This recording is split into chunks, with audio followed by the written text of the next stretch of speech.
Foreign Minister Szijjarto, thank you so much for joining us on WION. Our last interview was in March of 2022, 1 month into Russia's invasion of Ukraine.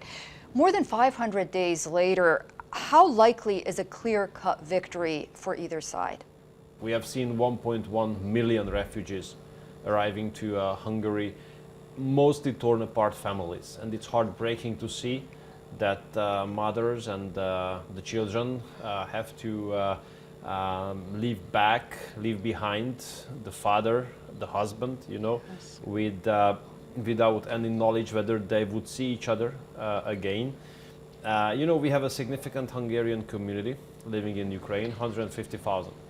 And since they are Ukrainian citizens, they are being mobilized to the Ukrainian army, more and more of them.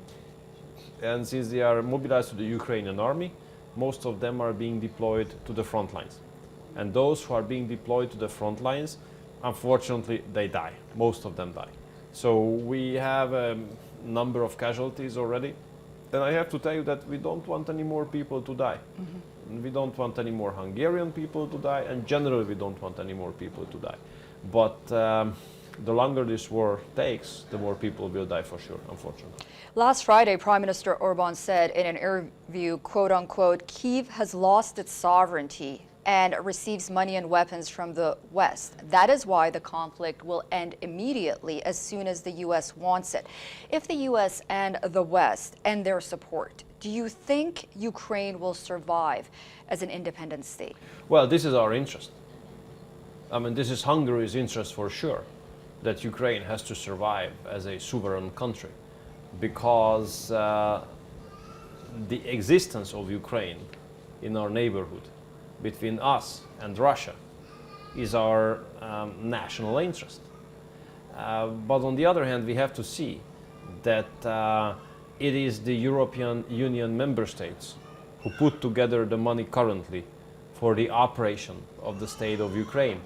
And we don't speak about reconstruction, rebuilding, return of the people. We only speak about the operation of the Ukrainian state. Mm-hmm. And if the European Union does not put together this money, the Ukrainian state would not be able to continue its operation. And on the other hand, we all know that without these weapon deliveries from the West, including European Union countries, including NATO countries. Mm-hmm. So without these weapon deliveries, Ukraine would not be able to continue its fight. So maybe we are the only NATO member state which does not deliver weapons to Ukraine, because what we do believe is that the international community should deliver peace to Ukraine instead of weapons. And we all know that the more weapons will be delivered to Ukraine, the longer this war will take. So those who deliver weapons, they increase the risk of escalation, and they increase the number of casualties as well, unfortunately. So Ukraine's counteroffensive seems to be bogged down at this point. Will any losses by Ukraine inspire Putin to entertain aggression against other territories in Europe? Well, of course, I'm not a fortune teller, and it's very complicated to say certain predictions in such kind of issues. But I don't see Russia attacking NATO member states. I mean, NATO is a defense alliance. NATO's operation is being based on Article 5, which means that if any ally is being attacked, it should be considered as if the entire alliance was attacked. So attacking any NATO member state on behalf of Russia, I don't see it as a scenario. But in the meantime also, I want to tell you that we don't see any battlefield solution for this conflict. So those who are thinking about battlefield solution, they don't see the reality, because the only solution is around the negotiating table.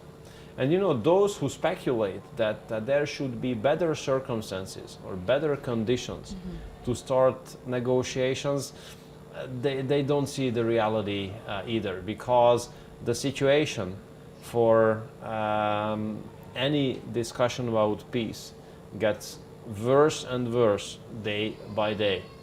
because the longer this war takes, the more people will die, the number of casualties will be higher, and the destroyment will be more and more serious. U.S. President Biden, speaking in Helsinki last week, for his part, said that, quote unquote, Putin has already lost this war, and it's only a matter of time until he accepts this as a fact.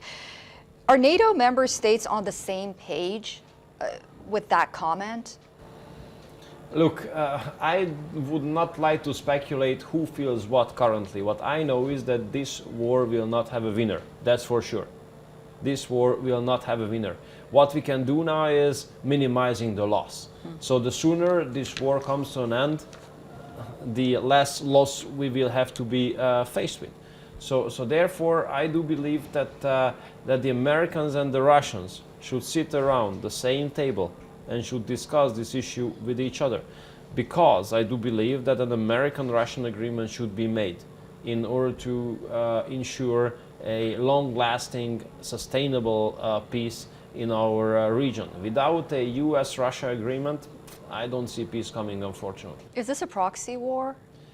Well, you know, I don't know whether these expressions make any kind of sense at all under the current circumstances. What I know is that in this war, whether it's proxy or whatever, a lot of people are dying without any sense. So let's stop killing. Let's stop the war. This is most important than, you know, any kind of magic with words or expression.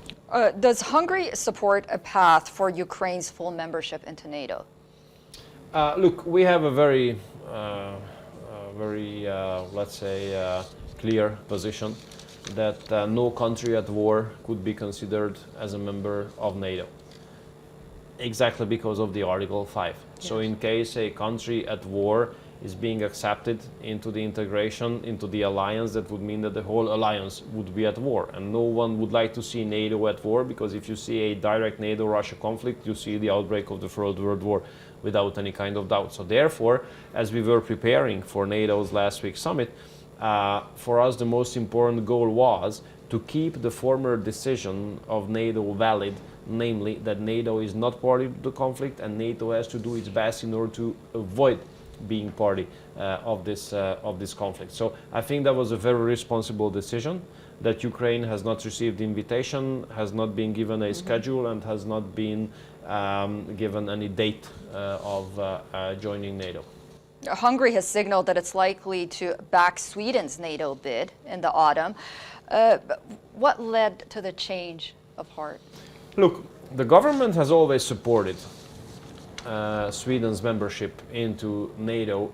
If we had not supported, we would not have submitted the draft to the parliament, which we have done a year ago. But it's up to the parliament to decide when they would like to deal with this issue. Look, I totally understand the feelings of the members of the parliament, because, you know, the members of the parliament, especially on our side, on the government side, have been, elected 4, 5, or even 6 or 7 times, you know, and in democratic elections. So if you are elected 4, 5, 6, 7 times to a parliament in a race, in an election, and you hear from a country hundreds of kilometers away that politicians are considering that political system as of non-democratic, as of non-legitimate, as a dictatorship, I would feel insulted as well. So I totally understand their feelings, and I totally understand that they would like to wait and see whether this will be repeated or not. So the government is positive, the government supports. I myself have submitted the draft to the agenda of the parliament, but when the decision will take place, that's not the stake of, it's not based on the decision of the government. What we know is that that we don't want to be the last, you know, of course. We don't want to be an obstacle for Sweden to join NATO, but as far as I see the schedule of the possible ratification by Turkey, we are not late at all. Hungary has kept channels of communication open with Russia and continues to do business with Russia. You recently visited Moscow and hosted a Russian cabinet minister in Budapest as well. Yet Hungary has condemned Russia's invasion of Ukraine. Is your relationship with Russia complicated? Well, you know, we condemn the war. We think that the war is bad. We think that killing people is unacceptable. And, you know, I usually say this in Russia as well. I even said it publicly on the Russian Energy Week, where, you know, I was sitting with hundreds of spectators in the ballroom. And I made it very clear that please stop the war, this is bad. But in the meantime, I don't think that the major issue is now what we think about the war, because we think the same, that we condemn it. I mean, we like Europeans or transatlantic. Right. The major issue is what we think about how to stop the war, you know? And there we think that a ceasefire should be launched immediately, peace talks should be started, and the peace agreement should be made. The European and transatlantic friends do not agree with our position, saying that some progress on the battlefield, which you don't know what that would mean, or how that would be created, should take place first and then negotiations. I don't think that's realistic. So, we were able to keep a pragmatic relationship with Russia alive, because we do believe that if we are not able to maintain the channels of communication open, then it means that we literally give up the hope for peace.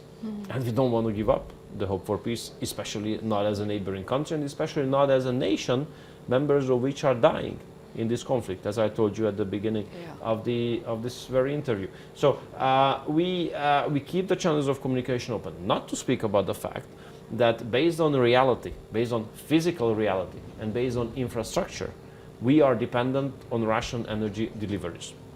So if we cut off our ties with Russia, be it gas deliveries, be it oil deliveries, we cannot supply the country. And not because this would be a political statement, not because this would be a matter of political taste or ideological taste.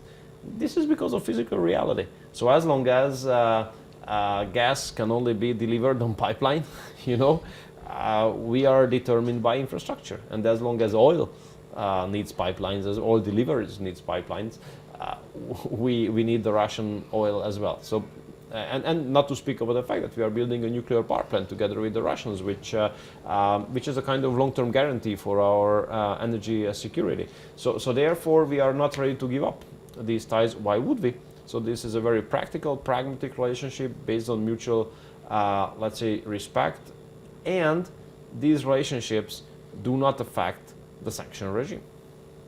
And your country is not the only one who's doing business with Russia when it Of comes course to nuclear power. There is Slovakia as well. It's going to start operating power plants, and the entire Europe perhaps relies on Russia when it comes to nuclear. So it's safe to say that Russia continues to have a firm grip on Europe's nuclear power, and breaking this long-standing dependency against Russia might be harder, easier said than done. Considering this, do you see a future where Russia is not involved in Western nuclear power supply chain, including the United States? No, it's hard to see, because as far as I see, dealing with nuclear power, since I'm responsible for the construction of the new nuclear blocks, as far as I see, behind the scenes, there's a very tight and very strong nuclear cooperation between Russia and the United States, between Russia and France, or at least between their companies.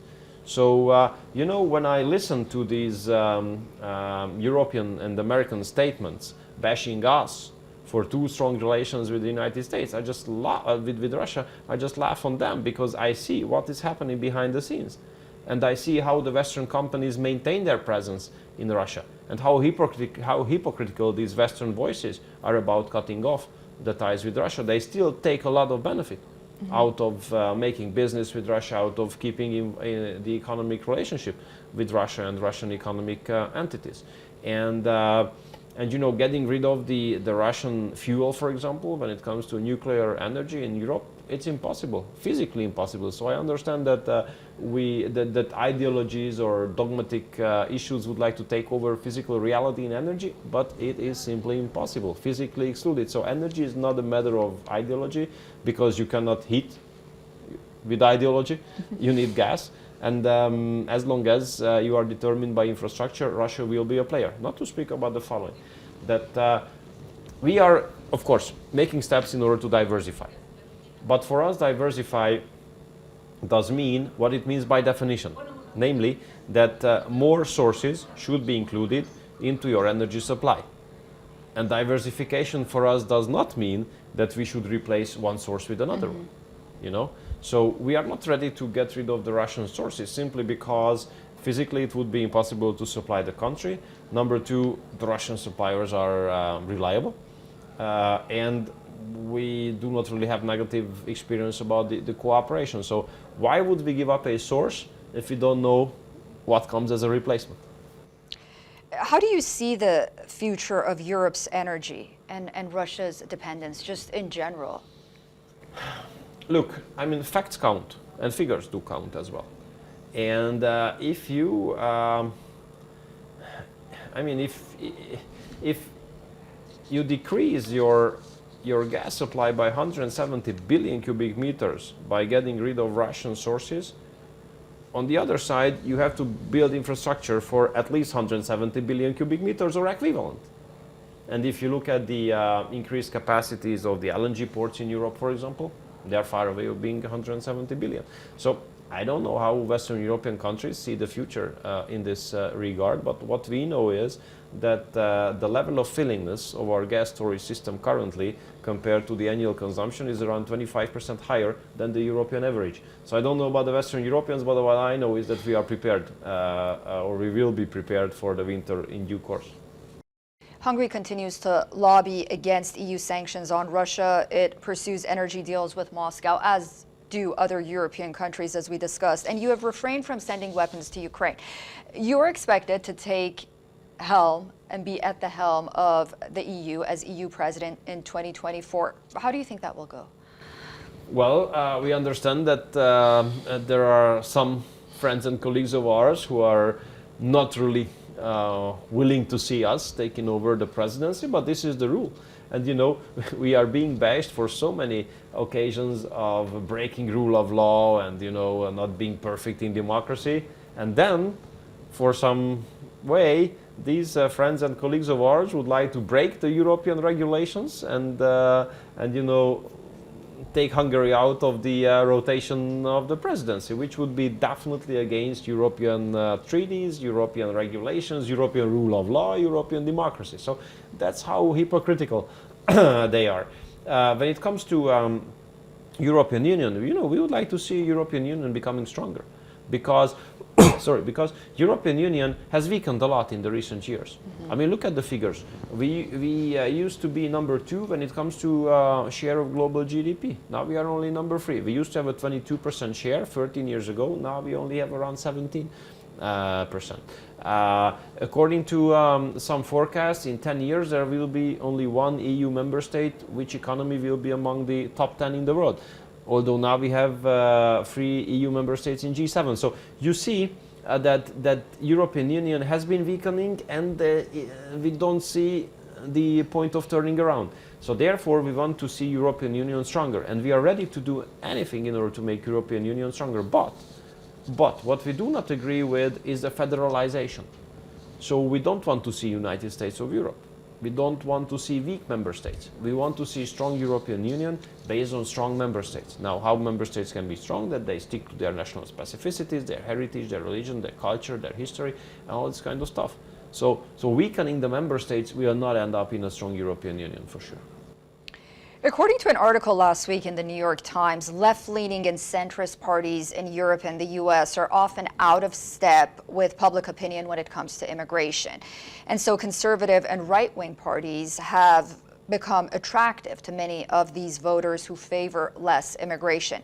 We see this in France, Germany, Italy, Sweden, Finland, and elsewhere. So despite this backlash, the EU has implemented a plan in which member states must submit to a quota-based system for hosting refugees or incur financial penalties. So my question is, how is this plan expected to play out?